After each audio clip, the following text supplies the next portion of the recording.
Hello students, welcome to online class. Today we will study moral skills of class 6th. Chapter number 11, Responsibility. The title of the story is The Crow and the Hawks. Once there was a beautiful black crow who had a nest on the side of a rocky hillside. She was proud of her nest filled with eggs. एक बार की बात है, एक beautiful सा black crow था जो कि उसका क्या था, एक नेस्ट था, एक रॉकी हिल मतलब एक पत्थर की एक हिल थी, पहाड़ था, उसके साइड उसका एक नेस्ट था, एक घोंसला था और उसको अपने घोंसले पर बहुत ज़्यादा प्राउड था, बहुत ज़्यादा गर्व था क्योंकि वो एग से फिल्ड था, बहुत सारे छोटे छोटे एग्स थे उसमें.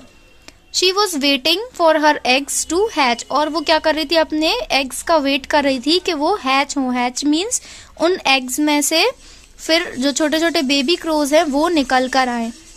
The crow sat and set but nothing happened और क्रो ने क्या किया, वो बैठी मीन्स बेबी को निकालने के लिए जो क्रो रहते हैं, जो बर्ड्स रहते हैं, वो उन एग्स पे बैठते हैं और उनको अपनी जो वार्मनेस है, जो गर्माहट है वो देते हैं. ठीक है, तो क्रो ने क्या किया कि वो बैठी लेकिन कुछ भी नहीं हुआ.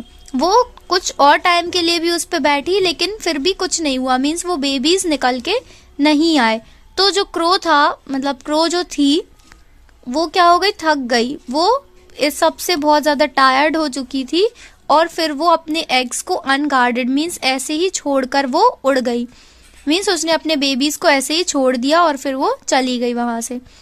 After a while, a hawk flew by and swooped over the nest filled with eggs. थोड़े टाइम के बाद क्या हुआ, जो हॉक रहता है, जो बाज रहता है, वो भी एक टाइप का बर्ड ही है, वो आया उन एग्स के ऊपर. उसने देखा कि ये नेस्ट है, इसमें बहुत सारे एग्स हैं और वो उसके ऊपर मीन्स फ्लाई कर रहा था. जब उसने देखा तो वो अगेन एंड अगेन उसको देख रहा था कि उसको उन एग्स की मदर दिख जाए, लेकिन उसको नहीं दिखी.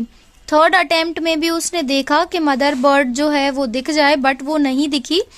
तो हॉक ने मतलब जो हॉक थी वो उसने क्या किया, अपने आप से उसने बात की कि इन एग्स की जो मदर है वो उन छोटे छोटे पुअर लिटिल एग्स की अब बिल्कुल केयर नहीं करती है, मुझे उन पर बैठना चाहिए जब तक कि उनकी मदर नहीं आ जाती.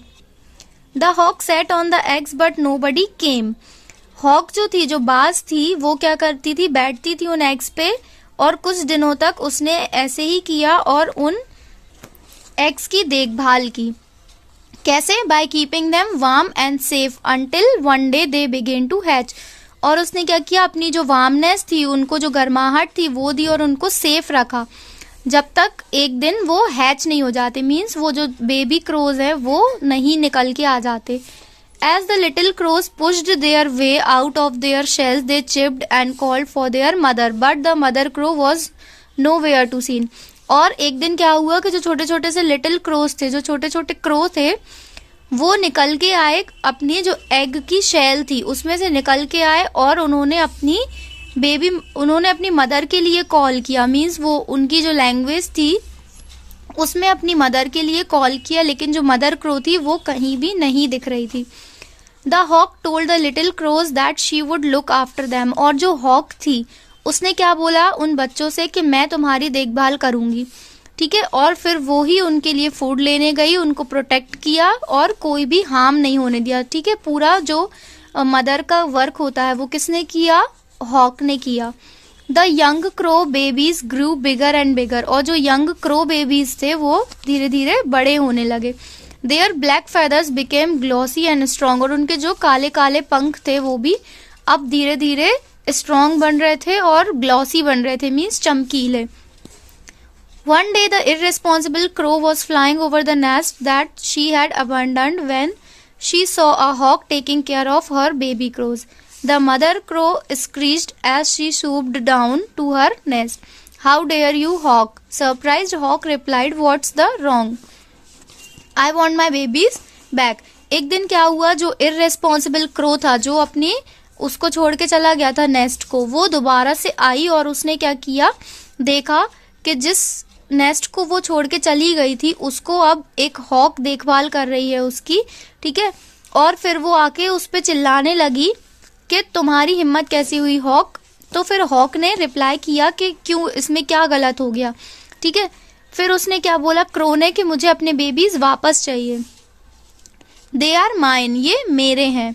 तो हॉक जो थी वो थोड़ी अपसेट हो गई और साइलेंटली वो सोचने लगी कि अब अचानक से क्या हो गया। फिर उसने अपना एक पॉइंट रखा क्रो के सामने कि ये सही है कि तुमने ही ये एग्स दिए हैं, लेकिन तुम उनको छोड़कर जब चली गई थी, जब उन्हें सबसे ज्यादा जरूरत थी, तब मैंने उनकी देखभाल की।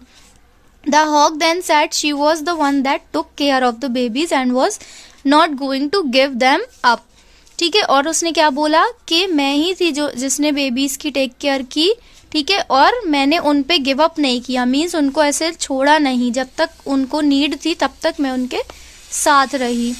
The crow keeped insisting that she wanted her little crow bags, लेकिन वो जो क्रो थी वो नहीं सुन रही थी, वो क्या कह रही थी कि मुझे अपने छोटे छोटे क्रो वापस चाहिए। But the hawk kept saying that she would not have them back, लेकिन क्रो ने क्या बोला कि हॉक ने क्या बोला कि अब तुम्हें वो वापस नहीं मिलेंगे। तो क्रो ने बोला let's take this issue to the king of birds the eagle. तो क्रो ने बोला कि हमें इस इशू को किंग ऑफ बर्ड्स के पास, जो कि कौन थे, द ईगल के पास ले जाना चाहिए और देखना चाहिए कि वो क्या कहते हैं। तो हॉक ने सोचा कि ये भी एक अच्छा आइडिया है। तो जब वो ईगल के पास गए और उन्होंने पूरी स्टोरी बताई, तो ईगल ने पूछा क्रो से कि तुमने अपना नेस्ट क्यों छोड़ा था। तो क्रो ने कुछ नहीं बोला। The eagle asked the hawk how did you come upon the eggs, और फिर ईगल ने किससे, हॉक से पूछा कि तुम एग्स के पास कैसे आई, ठीक है। तो फिर उसने आंसर दिया कि मैं एक दिन ऐसे ही बाहर आई, जब मैं फ्लाई कर रही थी तो मैंने देखा कि एक नेस्ट है जिसमें फुल ऑफ एग्स, पूरे एग से भरा हुआ एक नेस्ट है, लेकिन कोई भी उनकी केयर नहीं कर रहा है। मैंने कुछ दिन देखा लेकिन कोई भी नहीं आया। The crow argued that since she had laid the egg she was the mother, लेकिन जो क्रो थी वो हमेशा एक ही बात पे अड़ी थी कि मैंने ये एग दिए हैं तो मैं ही उनकी मदर हूँ। लेकिन हॉक ने एक्सप्लेन किया कि क्रो जब उसको उनके बच्चों को छोड़ के चली गई थी उनके टाइम ऑफ नीड में, मतलब जिस टाइम उन्हें सबसे ज्यादा जरूरत थी तब वो उनको छोड़ के चली गई थी, तो हॉक को उनके एग्स पे बैठना पड़ा। हॉक उनके एग्स पे बैठी, उनको हैच किया और उनकी देखभाल की, तो बेबीज की मदर वही हुई। Why don't we ask the babies who their mother is, और उसने क्या बोला कि हम बच्चों से ही पूछ लेते हैं कि उनकी मदर कौन है, ठीक है। ये किसने बोला, क्रो ने बोला। So the king of birds asked the baby crows, तो किंग ऑफ बर्ड जो थे ईगल, उन्होंने बेबी क्रोज से पूछा, ठीक है। तो उन्होंने क्या बोला कि हॉक ही है एक ऐसी बर्ड जिसको हम मदर बोलते हैं, ठीक है। उन्हें नहीं पता था कि क्रो हमारी रियल मदर है। बेबी क्रोज ने क्या बोला कि हॉक को ही हमने देखा है, ठीक है, वो ही एक ऐसी बर्ड है जिसको हम मदर कहते हैं। तो क्रो ने क्या बोला कि नहीं, मैं तुम्हारी रियल मदर हूँ। फिर किंग ऑफ बर्ड ने बोला इट इज सेटल्ड, कि अब ये क्लियर हो चुका है कि जो बेबी क्रोज है वो किसके साथ रहेंगे, हॉक के साथ रहेंगे। तो जो क्रो था वो अपनी बात पे हमेशा अड़ा ही था कि नो इट्स नॉट फेयर, कि ये फेयर नहीं है। लेकिन ईगल ने क्या बोला कि अब मुझे लगता है तुम्हें अपना लेसन याद हो गया है, I hope you have learn your lesson, कि मीन्स अब तुम्हें सबक मिल गया है कि अगर तुम अपनी रिस्पॉन्सिबिलिटी शो नहीं करोगी तो तुम्हारी चीजें लॉस्ट हो जा सकती, मतलब our things can be lost. अगर हम अपनी रिस्पॉन्सिबिलिटी शो नहीं करेंगे तो हमारी चीजें क्या होंगी, लॉस्ट हो जाएंगी। तो हमेशा अपने जो प्रोमिसेस और कमिटमेंट्स हैं उनको रखना चाहिए। अगर आप कोई रिस्पॉन्सिबिलिटी ले रहे हैं तो उसको आप टाइम पर पूरा करें, उसको निभाएं। अगर आप उसको बीच में ही छोड़ के चले जाएंगे तो फिर वो चीजें लॉस्ट हो जाएंगी। क्लियर? आपको ये स्टोरी समझ में आई? अगर आपको इसमें कुछ डाउट हो तो वो आप पूछ लीजिएगा। Okay, thank you.